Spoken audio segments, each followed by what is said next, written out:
All right, Algebra 2, welcome back, guys. Here we go. We are in section 6. We are getting very close to being done with this chapter. Listen, we only have one more section to go. All right, so section 7 after this, and we're done with chapter 10, so that's good.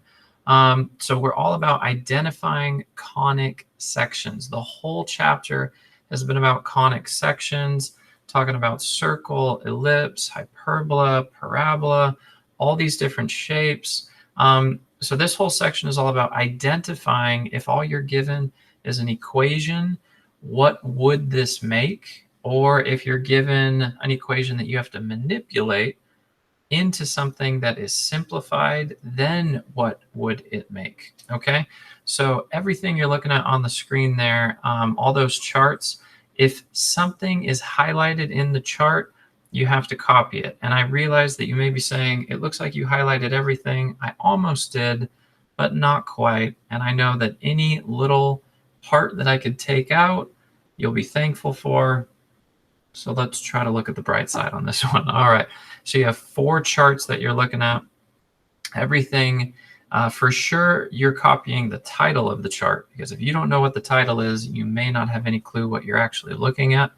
And let's kind of zoom in here. All right, so this chart is very helpful if they are giving you a already simplified equation. Okay, so by that, I'm talking standard form. If they are giving you a standard form, simplified equation, then this chart is going to help you a lot. All right, so there's key things that you are looking for in this chart. For starters, the ellipse and the hyperbola look very, very similar. So the key difference there is a plus sign in between is going to be an ellipse, but a minus subtraction sign in between is going to be for the hyperbola. And then you want to focus on if you have no denominator right here, no denominator, then that should lean you towards it's going to be a circle. And then if you are looking at just one fraction, doesn't have to be, but possibly one fraction outside of a set of parentheses, that's going to lean you towards the parabola one. Okay, now this is a great example right here. If we are trying to find a standard form, but we have to use completing the square. All right, this is going to be our 4th example problem. We're going to be doing something very similar to this. So write this down and then pay close attention to example problem number 4. All right, over here, this is an even simpler breakdown. And by that, I mean right here. This part that I've highlighted, this is an even simpler breakdown of, let's say you're looking at a standard equation, simplified, what will that create? Then copy this, and that's going to be helpful there. All right, and then the last chart, this is when we will be given a long format equation. All right, so long format, there's a lot of different terms. There doesn't really seem to be any format to it, except it's just one big polynomial. You could have x squared, you could have y squared, x and y all together. So what you're looking to identify in this long format polynomial is you want to pull out a and b and c. All right, you have to pull all 3 of those out, because you'll notice this equation right here, b squared minus 4ac, that is important to every single category. Whether you're looking at one of these 4 conic sections, you still have to use this equation. So I understand that D, E, and F don't really play a part, but don't get confused by that, because the A, B, and C, A connected to x squared, B connected to x, y, and C connected to y squared. It must be just like that, all right? X squared, x, y, and y squared. But what if you're missing a term? Like, what if you don't have xy as a part of the equation? Then that means that b would be equal to 0. So if you are missing xy, then b equals 0. If you're missing a y squared, then c equals 0. All right, you see the pattern right there. Okay, so first look to find ABC. If you're missing one of those pieces, then that variable is equal to 0. All right, so that covers us here. Let's do our example problems, just 4 of them. All right, so the first one that we have here is just figure out what conic section is being represented. It's already in standard form. Okay, so you guys just need to use your standard form chart and take a look at what this format is giving us. For starters, if you remember what I said, there's no denominator. So if there's no denominator, look back in that chart, the only category that may not have a denominator is a circle. So boom, there we go. No denominator, all right? Just a straight looking linear, well, it's not linear, but it's a straight no denominator standard format, circle. All right, number 2, let's take a look here. We clearly have denominators. We also clearly have a separate y and x on the same side. So this is leaning towards either ellipse or hyperbola, but it's this separating point right here. This is a subtraction sign. When you look back at the chart, the subtraction sign goes strictly with hyperbola.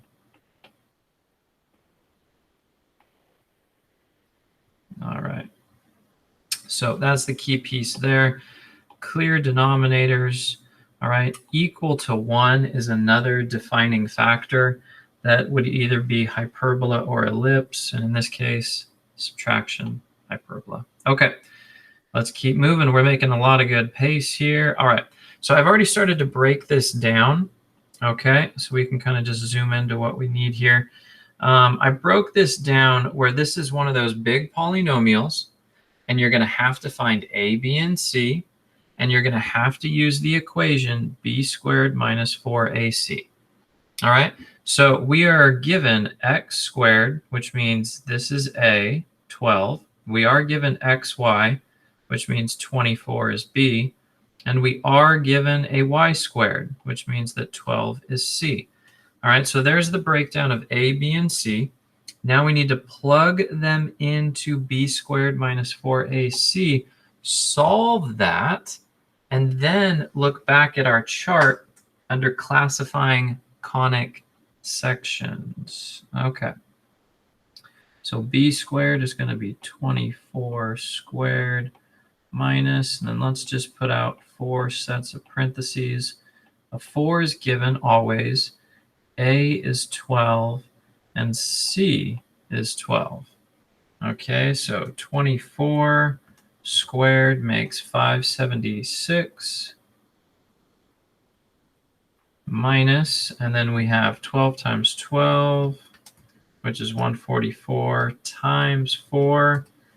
Wouldn't you know it, makes 576. So this is equal to 0. So now look at the chart, this chart, classifying conic sections chart, and figure out which one of those conic sections has b squared minus 4ac equaling 0. Again, that's b squared minus 4ac equals 0. Which one? It is the parabola. All right, the parabola is the only one where it equals 0. All right, circle, ellipse, and hyperbola are either greater than 0 or less than 0. And then there's some other qualifications that need to be in play for it to fit into those categories. Okay, good. Example problem 3 done. Let's move on to the last one here. Example problem 4. And all right, so we're finding the standard form. So in other words, what we are going to be forced to do here is we are given a big polynomial, we're going to have to use completing the square. All right, completing the square. This kind of goes back to Algebra 1. We did a little bit of it earlier this year with factoring. And then once we have completed the square and simplified it into standard form, then we can identify the conic section. All right.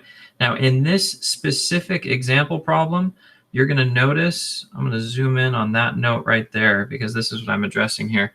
You have to use completing the square, but we're going to use it with the y squared because we don't have an x squared term. We must have something squared in front. And in this case, we were just given a y squared in front. So this is going to be starting or completing the square. But you have to write this part down here. This is really important to you. If you actually have both, though, what if you have x squared and y squared? Well, then you're going to have two separate completing the square problems. You're going to have to do twice. All right. So you're going to have an x squared, or you're going to have to complete the square, and a y squared, complete the square. Combine your necessary terms and simplify it. And you want to see this in example 3b. All right, that's going to be very helpful there. Okay, good. Let's get to it. So this is what we're given. And this right here, I've already started to simplify it. So what I said is the y squared has to stay in front. That means that the 16y has to go with it. That means that everything x and a constant needs to get away. So the negative 9x had to move away because it's x, it's not y. So you have to move it away. We're focusing on the y squared and the y. So I took that, I moved it over. That's what creates this positive 9x. Then the constant value, 64, I had to move that over. That's what creates this negative 64. Here's the blanks. We need to complete the square. How do we complete the square? How do we find the c value that is a perfect square? Negative b over, actually, no, that's, yeah, sorry. It's negative b over 2 quantity squared. I almost did axis now, don't worry about it. All right, let's jump into it here. So that means we're looking at 16 over 2 quantity squared. 16 over 2 is 8. 8 squared is 64. That is what goes into our blanks right here. We had to do this to calculate c. So b over 2 quantity squared is how you calculate c. That's how I'm getting the 64 in there. All right. Need to clear out a little bit of space. So now what we have is a perfect square. This is going to factor to y plus 8 twice, so that's why it's quantity squared. You see a negative 64 and a positive 64. They will cross each other out, leaving us with equals 9x. Okay, now we move our format a little bit. We got to get that 9 away. So divide by 9, divide by 9. And now here's the format. We need to change it so that it looks like one of our standard forms. So x is now by itself. This is over 9, but let's change that so that it actually has 1/9 in front. This looks a lot more like one of the standard forms. And then y plus 8 quantity squared. This is the standard form, but we haven't figured out what conic section looks like this. So now look back at that chart at the beginning of our notes, and this is going to look very much like a parabola. All right, so that format, that standard form of the equation looks just like the parabola form of the equation.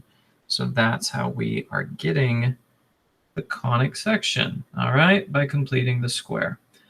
Okay, there's example problems 3 and 4 right there for you. And there's example problem 1 and 2 right there for you. Okay, listen, bring your questions to class. This is a big enough chapter. I want to make sure that you understand it very, very well. You have some strong notes. You're copying down those charts, using them wisely. That way you don't have to remember that for the test. It's in your notes. All right, I'll see you guys in the next one.